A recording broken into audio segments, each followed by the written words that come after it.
እዛ ቁጭ አልኩኝ ጸጉር ቤት ውስጥ ባላገር አልኩና ረሱል እዛ አፈር ለሚበላው ለሚበሰብሰው ለዚህ ፈራሽ ገላ ቁምጣ መቻነሰው በቁምጣዬ እኔ እንደው አላፈር ሰሜ ባላገር ምክንያቱም ቁምጣ በመልበሱ ነው ባላገር ያለው እና ምን ቁምጣ መልበሱ ነገጧት አፈር ለሚበላን ለምን በሰብሰው ገላ የኢትዮጵያ ከርካሪ አጥንት ለሆነው ባላገር ስድብ ሆኖ ነው ለሱ ምንድነው ብዬ ያንን ግጥም ወዲያው ሰራሁት ማለት ነው። ሰማኸኝ በለው በብዙዎች አጠራር ሰሜ ባላገሩ ዛሬ በማለዳው ድንገት ድምጹ ጠፍቷል። ከዚህ ዓለም በሞት አሸልቧል።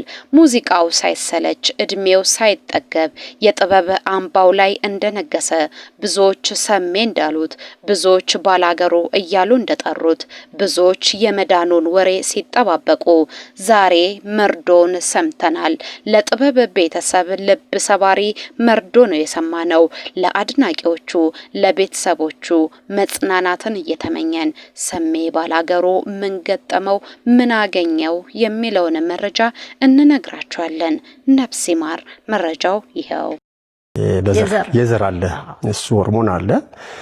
ከሱ ውጪ ግን የራሴም ስንፍና አለ። ስንፍና በቃ የኔ የራሴ ስንፍና አካላዊ እንቅስቃሴ አለማድረግ፣ እረፍት ማብዛት፣ አለመንቀሳቀስ ሰማኸኝ ባላገሩ ወይንም ሰሜ ባላገሩ ሰማኸኝ በለው ባደረበት ህመም ነው በሕክምና ሲረዳ ቆይቶ በዛሬው ዕለት ከዚህ ዓለም በሞት የተለየው። ድምፃዊው ሰማኸኝ በለው የተለያዩ ባህላዊና ሌሎች ይዘት ያላቸው ሙዚቃዎችን በመጫወት ለአድማጮች በማቅረብ ይታወቃል። ይህ ድምፃዊ ሰማኸኝ በለው ባለትዳርና የአራት ልጆች አባት እንደነበረ ከፋና ባገኘነው መረጃ ላይ ተጠቅሷል። ሰማኸኝ በለው ልብን የሚነኩ መቼም የማይረሱ ዘፈኖችን በመስፈን ይታወቃል። በተለይ ደቦት እንስራ የተሰኘው ሙዚቃው፣ ባላገር የተሰኘ ሙዚቃው ብዙዎች ያውቁታል። በተለይ ባላገር የተሰኘ ሙዚቃው እንደ ቅጽሉ ጭምር ሆኖ ያገልግሎለታል። ሰሜ ባላገሩ እያሉ ነው ብዙዎች የሚጠሩት። የሙዚቃ ስልቶችን የተለያዩ የሙዚቃ ስልቶችን ይጫወታል።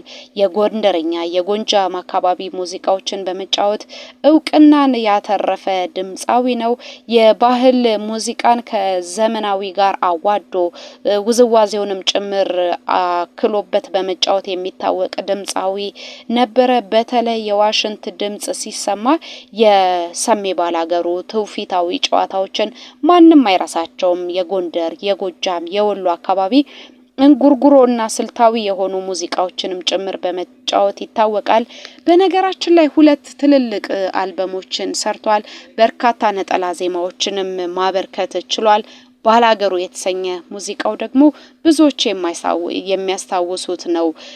ቁምጣውን አድርጎ ሱሪውን በዛ አካባቢ ያለውን አለባበስ ለብሶ የተጫወተው ሙዚቃ ብዙዎች ያስታውሱታል።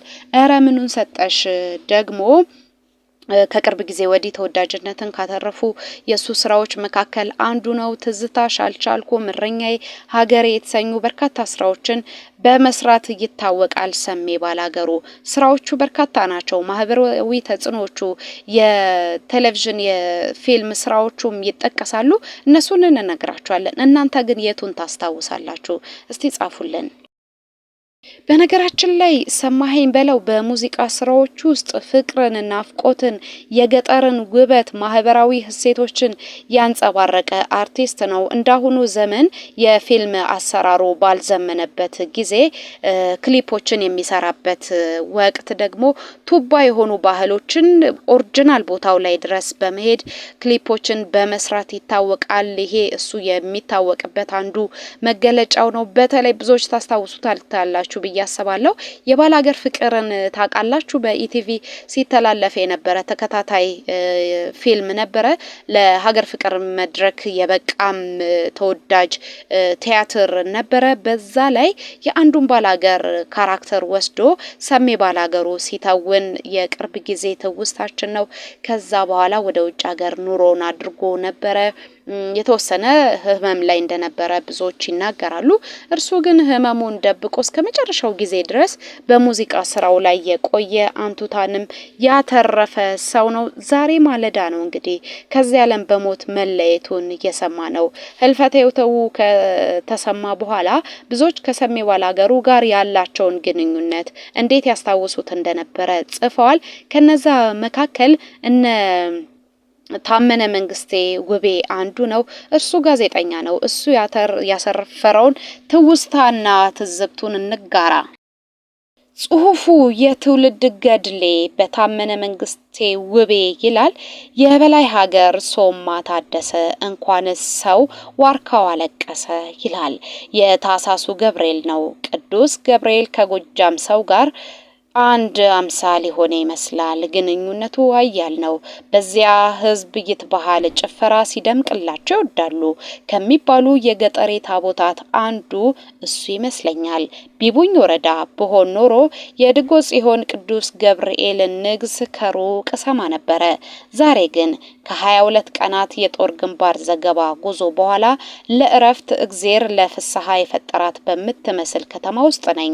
ባህር ዳር ከጊዮን ጓሮ ከጣና ጉበት እንዲያበጃት መቼስ ለታምር ቢፈልጋት ነው እያልኩኝ ደግሞ የሐረሩ መስፍን የሸዋው ሰውዬ የራስ መኮንን ልጅ እረ ወዲያው በእናታቸው በኩል በስልጤም ይወለዳሉ ሲባል ሰምቻለሁ። ቀዳማዊ ኃይለ ሥላሴ ለኢትዮጵያ መናገሻነት መርጠዋት ሲቋምጡ አብዮቱ ቀደማቸው። ጃንሆይም እድሜና ያሳደጓት የደሃ ልጅ ስፍራ በመሆኗ ባህር ዳርን እጅግ ይወዳሉ ሲል መግቢያውን ያትታል። ስለሰማኸኝ በለው ለመጻፍ የሚንደረደረው ደራሲ ሰማኸኝ በለው በልጅነት በብዙዎች ልብ ውስጥ የተተከለ ሰው ነው። ሰማኸኝ በለው የብዙዎች ትውስታ ነው።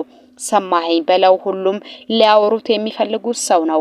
ሰማኸኝ በለው በባህላዊ የሙዚቃ ስራዎቹ ይታወቃል። የዜማ ድርሰቶቹ ደግሞ የርሱ አንዱ መታወቂያ ርዕሱ ናቸው። ሰማኸኝ በለው ቀልድ ጀመረ ይላል ታዋቂው ጋዜጠኛ። ሰሜ እንዲያወጋን ይርጋ ዱባለና ባህሩ ቀኝን አበበ መለሰን ያገናኛቸውን ጉዳይ እናነሳሳለን። አልቤ አላማው ሁለቱ ከዋክብት የጋራ ዘፈን ሊያዘፍን ነበረ። ጋሽ ይርጋ ዱባለ በግና ፍየል አብሮ ይዘፍናል ብለው ይወርፋሉ። ሐሳቡ ግልጽ ነው። በጉማን ፍየሉማን የትኛው እንደሆነ ብዙዎች አልተገለጠላቸው። ሰሜ ድምጹን እያወፈረና እያቀጠነ እንጉርጉሮን ጀመረ። ሞት ይተወኝና ተውኩት ይላል። ይልቅ አንተናየው ደምሳሽ ለሰማኸኝ በለው አንዳንድ የሥራ ሐሳቦችን ያቀብለዋል። ሰሜ ተጫዋች ነው። ሰሜ ተግባቢ ነው። ሰሜ በየመሃሉ ያወጋል፣ ይዘፍናል። በሁለት ወራት ልዩነት ውስጥ የሰሜ አስጨናቂው ወጣ። የሆነ ልብ አለው። ሐይቅ እስጢፋኖስ ትዝታ የተጋራውት የበቀለ ዘለቀ የልጅ ልጅ ሃይማኖት ታልማ አድማሱ በላይ ዘለቀ አባ ኮስተርን ሆኖ ተውኖልበታል። በዚያ በተሰራው በዚያ ክሊፕ ላይ ሰሜ እንደ ጉድ ይተውንበታል። ሰሜ ትወና ይችልበታል። ሰሜ ዘፈን ይችልበታል። ሰሜ ሰው ነው እያለ ጽሑፉን ይቀጥላል። ሰማኸኝ በለው በብዙዎች ልብ ውስጥ የቀረው በዘፋኝነቱ ብቻ አይደለም። ከአካባቢው በተለይ ከትውልድ መንደሩ በዘፋኝነት መውጣት ለሚፈልጉም ጭምር አለኝታ የሆናቸው የቁርጥ ቀን ልጅ ነው። ሰማኸኝ በለው ከዚህ ዓለም በሞት የመለየቱ ዜና ፋና ብሮድካስት ኮርፖሬት ካጋራ በኋላ ብዙዎች ሀዘናቸውን እየገለጹ ነው የሚገኘው። የማይታመን ሀዘን ነው፣ የባህል አምባሳደራችን ነው የሚሉ ብዙዎች ናቸው። በጣም እንዳሳዘናቸው የሚገልጹ ሞቱ ያልተጠበቀ እንደሆነ የሚናገሩ በጣም ብዙዎች ናቸው። ከልጅነት ትውስታዎቻቸው ጋር የእርሱን ድምጽና የትወና ብቃት የውዝዋዜውንም ጥራት የሚያስተሳስሩ ብዙዎች ሆነዋል። ነፍስ ይማር ለሁሉም።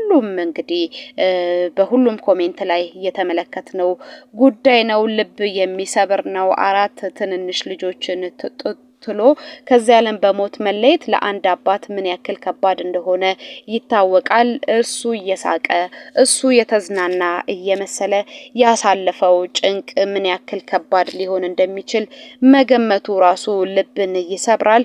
በህይወት ባለበት ዘመን በተለያየ መድረኮች ላይ የከበረው ይህ ሰው እንግዲህ ከዚህ ዓለም በሞት የመለየቱ ዜና ከተሰማ በኋላ ስርዓተ ቀብሩ የት ይፈጸማል፣ እሱን የሚመጥን ስርዓት እንዴት ሊሆን ይችላል የሚለው ጉዳይ የብዙዎች ጥያቄ ነው። ገና በማለዳው ነው ህልፈተ ህይወቱን የሰማነው። ኮሚቴዎች እየተዋቀሩ እንደሆነ ሰምተናል። ቀጣይ ስራዎች ምንድናቸው? ስርዓተ ቀብሩ ክብሩን በሚመጥን መንገድ የት ነው የሚፈጸመው የሚለውን መረጃውን እየተከታተልን እንነግራቸዋለን። አሁንም ለቤተሰቦቹ መጽናናት ይሁን፣ ለሱ ደግሞ ዘላለማዊ እረፍትን እንመኝለታለን። ነፍስ ይማር ሰሜ ባላገሩ ልንለው እንወዳለን። እናንተም እስቲ ሀዘናችሁንም ስሜታችሁንም ትዝታችሁንም አጋሩን።